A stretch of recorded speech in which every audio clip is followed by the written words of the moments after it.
নির্বাচন এলেই চায়ের আড্ডা একদম জমে ওঠে। চায়ের আড্ডায় নানা শ্রেণী পেশার মানুষের ভাবনা নিয়ে বগুড়া থেকে যুক্ত হয়েছেন সহকর্মী মোহন আকন। সংসদ নির্বাচনকে ঘিরে বগুড়ার ভোটারদের ভাবনার কথা জানার জন্য আমরা আজ হাজির হয়েছি বগুড়া শহীদ খোকন পার্কে। আমার পাশে যারা রয়েছেন সিনিয়র ভোটার রয়েছেন এবং তরুণ ভোটাররা রয়েছেন, তাদের কাছে নির্বাচনকে ঘিরে তাদের ভাবনার কথা শুনবো। প্রথমে আমি শুনবো একজন সিনিয়র ভোটারের কাছে তার ভোট নিয়ে তাদের ভাবনা যদি বলতেন একটু।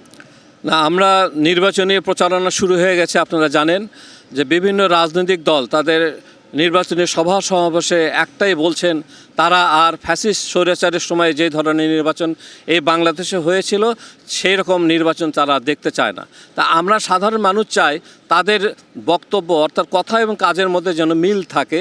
আমরা সাধারণ মানুষ চাই শান্তিপূর্ণভাবে সাধারণ মানুষ যেন ভোট কেন্দ্রে যায় এবং সুষ্ঠুভাবে নিরাপদের সঙ্গে তারা ভোট দিয়ে তারা ভোট কেন্দ্র থেকে চলে আসতে পারে।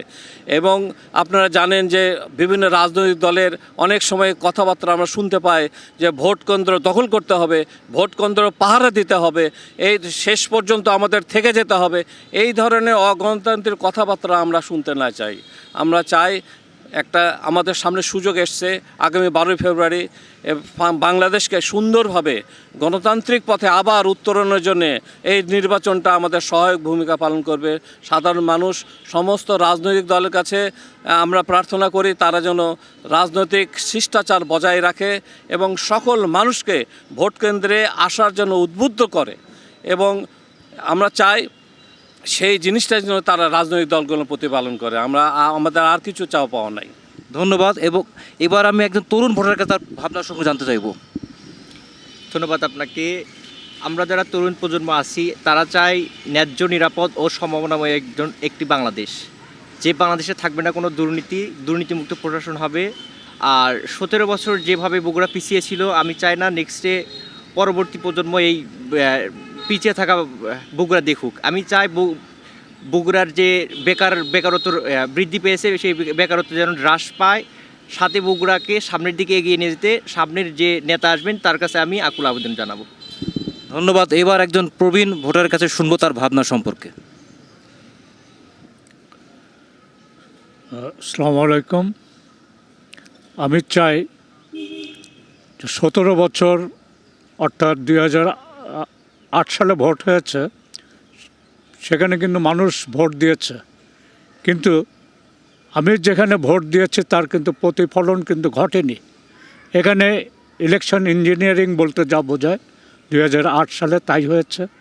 14 সালে আমরা কেউ ভোট দিতে পারিনি, 18তে রাতের ভোট হয়েছে, 24এও আমরা কেউ ভোট দিতে পারিনি। আমরা চাই সুষ্ঠুভাবে ভোট দিতে, ভোট কেন্দ্রে উপস্থিত হব, ভোট দিব এবং ভোটের যে ফলাফল সেটা যেন ন্যায্য থাকে।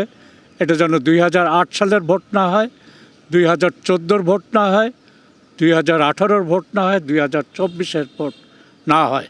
আমরা চাই একটা সুষ্ঠু নির্বাচনের মাধ্যমে সরকার গঠন হোক, যে সরকার তার নিজস্ব পররাষ্ট্রনীতি নেবে, নিজস্ব সামরিক নীতি নেবে, নিজস্বভাবেই তারা দেশের উন্নয়নে কর্মকাণ্ড চালিয়ে যাবে, এটাই আমি আশা করি।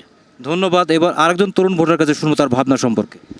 আমরা আসলে বাংলাদেশে সুস্থ ধারা রাজনীতি চাই, যেই রাজনীতিটা হবে দল মত নির্বিশেষে, যেখানে সরকার যেই রাজনৈতিক দলই গঠন করুক, বিরোধী দল বা অন্যান্য দলগুলো যেন বিভিন্নভাবে হেয় না হয়। প্রশাসন এবং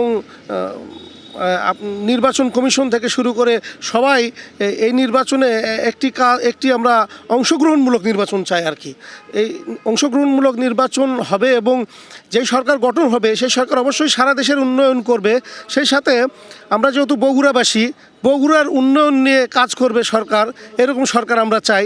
17 বছর ধরে আমরা আসলে অনেক পিছিয়ে আছি, তো ধারাবাহিকভাবে সারা বাংলাদেশের পাশাপাশি বগুড়ার উন্নয়ন নিয়ে আমরা অবশ্যই আশাবাদী থাকব, যাতে করে সরকার গঠন হলে আমাদের বগুড়ার প্রতি একটু সবাই সহানুভূতিশীল হয়। এটাই আসলে আমাদের চাওয়া পাওয়া। এবার আরেকজন ভোটারের ভাবনা শুনবো আমরা, যে প্রার্থীদের মধ্যে থেকে কোন ধরনের প্রার্থীকে বগুড়া মানুষ বেছে নিতে চান যদি একটু বলতেন। আসলে দীর্ঘ 17 বছর বগুড়া একটা কালো তালিকাভুক্ত জেলা ছিল। এই জেলার মানুষ চাকরি পেত না, এই জেলার কোনো উন্নয়ন কাজ হতো না। দুঃখজনক। আমরা বিশ্বাস করি বর্তমান যে এবারে যে নির্বাচন হচ্ছে, সকল রাজনৈতিক দল একটা সুস্থতার রাজনীতি করবেন। আর এই যে বগুড়ার, আমার বিশ্বাস আমরা ভোটার বা সাধারণ যে ভোটার আছে, তরুণ ভোটার থেকে শুরু করে সব শ্রেণীর ভোটার, তারা এমন ব্যক্তিকে নির্বাচিত করবেন যিনি বগুড়ায় বিশ্ববিদ্যালয়, যে তাদের পক্ষে বগুড়ায় রেল, বগুড়ার সিরাজগঞ্জ সরাসরি রেলপথ, বগুড়া বিমানবন্দর, বগুড়া বিশ্ববিদ্যালয়, বগুড়ায় শিল্প পার্ক, বেকারত্ব দূরীকরণ সহ বগুড়ার যানজট নিরসন সহ বিভিন্ন উন্নয়নের কাজে যারা হাত দেবেন, আমি বিশ্বাস করি সেই ধরনের প্রার্থীকেই বগুড়াবাসী নির্বাচন করবে। এছাড়া তারা অন্য কোনো বিকল্প পথ বেছে নেবে বলে আমি বিশ্বাস করি না। ধন্যবাদ। আরেকজন তরুণের মতামত শুনবো আমরা। ধন্যবাদ আপনাকে।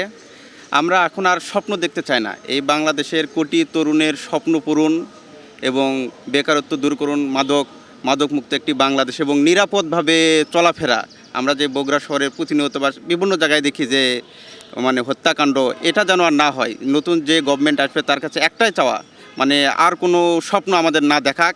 আমাদের চাই আমরা এই সামনে ভোটের মাধ্যমে আমাদের নতুন নেতৃত্ব আসবে, নতুন সরকার আসবে, তার কাছে একটা চাই আমাদের স্বপ্নটাকে, বাংলাদেশের তরুণদের স্বপ্নটাকে তারা বাস্তবায়ন করুক। তরুণদের স্বপ্ন বাস্তবায়ন হলে বাংলাদেশ অনেক দূরে এগিয়ে যাবে। ধন্যবাদ। ধন্যবাদ। আরেকজন তরুণ রয়েছে, তার মতামত জানবো এবার।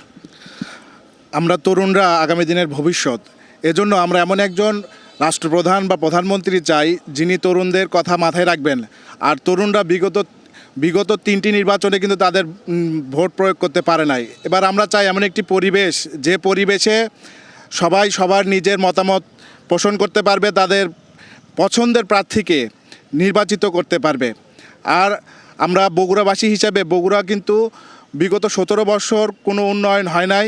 আমরা চাই তরুণরা যেন মেধার ভিত্তিতে চাকুরি হয় এবং তরুণদের যে বেকারত্ব, এটা যেন লাঘব হয়। ধন্যবাদ। আমরা শুনছিলাম ভোটারদের ভাবনা। তরুণরা বলছিল তাদের বেকারত্বের অভিশাপ থেকে যে দূর করতে পারবে